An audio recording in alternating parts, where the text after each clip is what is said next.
أشرقت نفسي بنور من فؤادي حينما رددت يا رب العباد.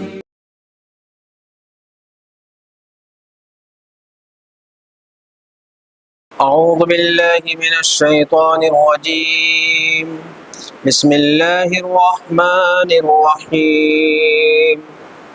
وآت ذا القربى حقه والمسكين وابن السبيل ولا تبذر تبذيرا إن المبذرين كانوا إخوان الشياطين وكان الشيطان لربه كفورا وإما تعرضن عنهم ابتغاء رحمة من ربك ترجوها فقل لهم قولا ميسورا ولا تجعل يدك مغلولة إلى عنقك ولا تبسطها كل البسط فتقعد ملوما محسورا إن ربك يبسط الرزق لمن يشاء ويقدر إنه كان بعباده خبيرا بصيرا.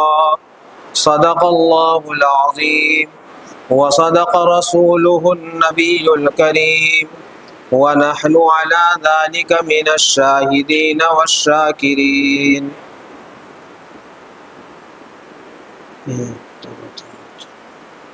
یہ سورۃ الاسراء جس کو سورہ بنی اسرائیل بھی کہا جاتا ہے، تو یہ سورہ بنی اسرائیل یا سورہ اسراء کی آیت نمبر 26، 27، 28، 29 اور 30 یعنی کل 5 آیتیں تلاوت کی گئی ہیں۔ ان 5 آیتوں میں اللہ تعالیٰ نے ہم تمام انسانوں کو خصوصاً مسلمانوں کو بے شمار حکم دیا ہے، احکامات دیے ہیں ان آیتوں کے اندر۔ پہلا حکم تو یہ دیا ہے کہ انسان کو چاہیے کہ وہ اپنے رشتہ داروں کا حق ادا کرے۔ دوسرا حکم یہ دیا ہے کہ مسکین کا حق ادا کرے۔ تیسرا حکم یہ دیا ہے کہ مسافروں کا حق ادا کرے۔ اور چوتھا حکم یہ دیا ہے کہ اپنے مال کو بیجا خرچ نہ کرے۔ یہ 4 باتیں ایک ہی آیت میں ہیں۔ اور دوسری آیت میں یہ فرمایا کہ اگر کوئی بیجا مال خرچ کرتا ہے تو وہ شیطان کا بھائی ہے۔ اور شیطان کا کام کیا ہے یہ بھی بیان فرمایا۔ شیطان کا کام یہ ہے کہ وہ اپنے رب کا ناشکرا ہے۔ ان 5 آیتوں کا ترجمہ یہ ہے کہ اور رشتہ داروں کو اور مسکین کو اور مسافر کو اس کا حق دے دو اور مال کو بیجا مت اڑاؤ۔ بلا شبہ مالوں کو بیجا اڑانے والے شیطانوں کے بھائی ہیں، اور شیطان اپنے رب کا بڑا ناشکرا ہے۔ اور اگر تو اپنے رب کی رحمت کے انتظار میں ہے جس کی تجھے امید ہے، ان لوگوں کی طرف سے تو پہلو تہی کرتا ہے تو ان سے نرم بات کہہ دینا، اور تو اپنے ہاتھ کو اپنی گردن کی طرف باندھے ہوئے مت رکھ اور نہ اسے بالکل ہی کھول دے، ورنہ تو ملامت کیا ہوا خالی ہاتھ ہو کر بیٹھ رہے گا۔ بلا شبہ تیرا رب جس کے لیے چاہے رزق میں فراخی عطا کرے اور جس کے لیے چاہے رزق میں تنگی عطا کرے، بلا شبہ وہ اپنے بندوں سے باخبر ہے اور دیکھنے والا ہے۔ اب اس میں جو تیسری آیت ہے وہ یہ ہے کہ آپ ان لوگوں سے پہلو تہی کرتے ہیں اپنے رب کی رحمت کو تلاش کرنے کی وجہ سے جس کی آپ کو امید ہے، تو ایسے موقع پر آپ ان سے نرم بات کہہ دیا کریں۔ اور یہ جو ہے 5واں حکم ہے کہ آپ جو ہے ان سے نرم بات کر لیا کیجیے۔ اور 6واں حکم یہ ہے کہ اپنے ہاتھ کو اپنی گردن کی طرف باندھ کر نہ رکھیے۔ اور 7واں حکم یہ ہے کہ اپنے ہاتھ کو بالکل کھلا نہ چھوڑ دیجیے کہ پھر آپ ملامت شدہ اور حسرت شدہ ہو کر رہ جائیں۔ یہ جو ہے گویا 4 اور 5، 6 اور 7 حکم اس کے اندر ہے۔ اب اس کی آپ کے سامنے مختصر سی تفسیر بیان کیا جائے۔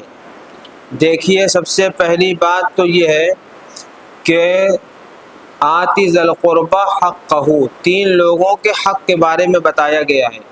تو پہلا حق ہے رشتہ داروں کا۔ اب دیکھیے، جو رشتہ داری شروع ہوتی ہے وہ کہاں سے شروع ہوتی ہے؟ وہ شروعات ہو جاتی ہے ماں باپ سے۔ اسی وجہ سے اس سے پہلے کی جو آیتیں ہیں اس میں حق بیان کیا گیا ہے والدین کا، کہ والدین کا کیا حق ہے یہ بیان کیا گیا ہے، اور اس کی تفسیر جو ہے بہت جو ہے تفصیل سے اس سے پہلے بیان کی جا چکی ہے۔ تو اس کی تفسیر جو ہے والدین کی بیان کی جا چکی ہے۔ تو پہلی رشتہ داری اولادوں کی کس سے ہے؟ انسانوں کی ماں باپ سے ہے۔ تو ماں باپ کا ایک حق ہے، اس کو ادا کرنا چاہیے، اس کا بیان گزر چکا ہے۔ اب ماں باپ کے علاوہ بہت سے لوگ اور ہیں رشتہ داروں میں، بھائی اور بہن ہیں، پھر اس کے بعد جو ہے چچا ہیں، ماموں ہیں، دادا ہیں، نانا ہیں، نانی ہیں، دادی ہیں، ایسے ہی بہت سے رشتے ہیں، خالہ، خالو، پھوپھا، پھوپھی۔ پھر اس کے بعد جو ہے سسرالی رشتہ دار ہو جاتے ہیں، بیوی آ جاتی ہے، پھر ساس سسر بن جاتے ہیں، پھر خلیہ ساس اور چچیا ساس اور جو ہے ممیاں ساس، پتہ نہیں کیا کیا جو ہے ہوتا رہتا ہے۔ تو بہت سے رشتے ہیں، اور شریعت کا جو کمال ہے، مذہب اسلام کا جو کمال ہے، وہ سب سے بڑا کمال یہ ہے کہ اس نے ہر ایک کا حق بتایا ہے، ہر ایک کا۔ اور اس سے بڑا کمال شریعت کا پتہ ہے کیا ہے؟ اس سے بڑا کمال یہ ہے کہ اس نے حق کی ترتیب بھی بتائی ہے، کہ پہلے کس کو، مان لیجئے کسی کے پاس جو ہے 5 روپے ہے اور رشتہ دار جو ہے 6 ہے، 1 روپیہ اگر سب کو دینا ہے تو 5 روپیہ ختم ہو جائے گا، چھٹے کا نمبر نہیں آئے گا۔ فرض کر لیجئے، ایک مثال دے رہا ہوں، تو شریعت نے یہ ترتیب بتائی ہے کہ کس طریقے سے پیسہ جو ہے اپنا تمہیں خرچ کرنا ہے، کہ 5 آدمی جسے دینا چاہتے ہو اس کو پورا ہو جائے، چھٹے کو نہیں ہو پایا تو کوئی گناہ نہیں ہے۔ یعنی یہ ترتیب بھی بیان کی ہے خرچ کرنے کی۔ ہاں، باقاعدہ حدیث میں ہے کہ جب کوئی پیسہ کمائے تو سب سے پہلا حق اس کی کمائی میں اس کے بیوی بچوں کا ہوتا ہے، پھر اس کے ماں باپ کا ہوتا ہے، اور کہیں پہ پہلے ماں باپ کا بیان ہوا ہے، اور پھر اس کے بعد اگر بیوی بچے اور ماں باپ سے بچتا ہے تو پھر دوسرے رشتہ داروں کا حق ہوتا ہے، پھر اس میں سگے بھائی بہن اگر لاچار اور مجبور ہے تو ان کا حق بنتا ہے۔ ایسے ہی ترتیب بیان کی گئی ہے۔ تو ان سب کو سیکھنے کی ضرورت ہے، اور سیکھنے کے بعد ان حقوق کو ادا کرنے کی کیا ہے؟ ضرورت ہے۔ انہی حقوق کو ادا نہ کرنے کی وجہ سے، غور سے سمجھیے گا، انہی حقوق کو ادا نہ کرنے کی وجہ سے، یا ان حقوق کی شریعت نے جو ترتیب بتائی ہے، ترتیب بدل دینے اور پلٹ دینے کی وجہ سے جھگڑے اور فساد ہوتے ہیں، جھگڑے اور فساد ہوتے ہیں، اور پھر اسی سے خاندان تباہ اور برباد ہو جاتے ہیں۔ تو حق بھی پہچاننا ہے اور حق کی ادائیگی کی ترتیب بھی پہچاننا ہے۔ پھر ایسے ہی مسکین ہے، مسکین کا بھی حق ہے، مسکینوں میں بھی ترتیب ہے، کوئی زیادہ ضرورت مند ہے، کوئی کم ضرورت مند ہے، اور پھر کس کو کب دینا ہے یہ بھی عقل چاہیے، یہ بھی عقل چاہیے۔ ہاں، ایسی مندر جہاں ضرورت ہے تو جو اہل مندر ہے، جو مطلب مندر والے ہیں، ان کو اپنے مذہب میں اس کا خیال رکھنا چاہیے۔ ایسے ہی جو اہل مسجد ہیں تو ان کو مسجدوں میں دیکھنا چاہیے کس مسجد میں زیادہ ضرورت ہے۔ ہر چیز کی ترتیب ہے۔ ہاں، تو بہرحال مسکینوں کے اندر بھی ترتیب ہے، کہ کون سا فقیر زیادہ ضرورت مند ہے۔ وابن السبیل، اور مسافر کا بھی حق ہے، ہاں مسافر کا بھی حق ہے، اور مسافر کی بھی مدد کرنا چاہیے۔ مسافر کی مدد ہر طریقے سے ہے، یعنی مسافر کا حق ایک تو یہی حق ہے کہ اتنا ماڈرن اور جو ہے کیا کہتے ہیں ہائی ٹیکنک والا یہ دور ہو گیا ہے، اس میں تقریباً 95% لوگ جو ہے ایسے ہوتے ہیں جو ریزرویشن کرا کے ہی گھر سے نکلتے ہیں کئی مہینہ پہلے سے، لیکن پھر بھی ایسے لمحات اور ایسے حالات، ایسے مواقع ایک انسان کو پیش آ جایا کرتے ہیں کہ جس کی وجہ سے وہ ریزرویشن نہیں کرا پاتا ہے۔ ایمرجنسی کہتے ہیں، ایمرجنسی کال آ جاتی ہے۔ اب لڑکا بمبئی میں ہے، الہ آباد میں ماں کا انتقال ہو گیا، تو اب اس کو ٹکٹ کہاں ملے گا؟ کوئی انتقال کی تاریخ تو طے نہیں تھی۔ تو اب ایسا مسافر آپ کے ڈبے میں آ جائے تو اس مسافر کا خیال کریں۔ مسافر ضرورت مند ہوتا ہے، کبھی اس کا پیسہ لٹ جائے چھن جائے تو اس کا خیال کرنا چاہیے۔ سمجھ میں آئی بات؟ مسئلہ لکھا ہوا ہے کہ کوئی کتنا ہی مالدار ہو، لیکن اگر جیسے مثال کے طور پہ جیسے حاجی لوگ ہیں حج کرنے جاتے ہیں، تو اب یہ جو حاجی جاتے ہیں جتنے، یہ سب حاجی مالدار ہیں، یہ سب زکوٰۃ دینے والے ہیں، زکوٰۃ لینے والے نہیں ہیں۔ لیکن اگر ان کا جیبہ کٹ گیا سعودی عرب میں، مکے مدینے میں کہیں بھی، تو یہ زکوٰۃ لینے کے مستحق ہو جاتے ہیں۔ اگر ان کا سفر میں کوئی انتظام نہیں ہے، ATM کام نہیں کر رہا ہے اور پیسہ پاس میں نہیں ہے، تو مالدار مسافر بھی ایکسیڈنٹ ہو جاتا ہے کبھی کبھی، سمجھے آپ؟ ایک صاحب ہیں ہمارے دوست، اپنی بیوی کو ستا کر نکلے تھے، گجرات گئے، پیر ٹوٹ گیا ان کا۔ تو اب ایسے حالات میں جو ہے انسان کیا ہے، وہ لے سکتا ہے زکوٰۃ، چاہے جتنا مالدار ہو چاہے جتنا غریب ہو۔ بہرحال آگے چلتے ہیں، آگے یہ ہے کہ ولا تبذر تبذیرا، اپنے مال کو بیجا مت اڑاؤ۔ انسان کے ذہن میں یہ بات آتی رہتی ہے برابر کہ میرا مال ہے، میرا پیسہ ہے، ہم جیسے چاہیں اڑائیں، سمجھے آپ؟ تو یہ بات جو لوگوں کے ذہن میں آتی، وہیں بیٹھ جائیے ٹک لگا کر، آپ ادھر ہلو ادھر مت آئیے، وہیں رہیے، وہیں بیٹھ جائیے ٹک لگا کے، بس۔ اب آپ لوگ پیچھے مت دیکھیے، اسی لیے تو ان کو پیچھے رکھا ہے تاکہ آگے آئیں گے آپ لوگ دیکھیں گے۔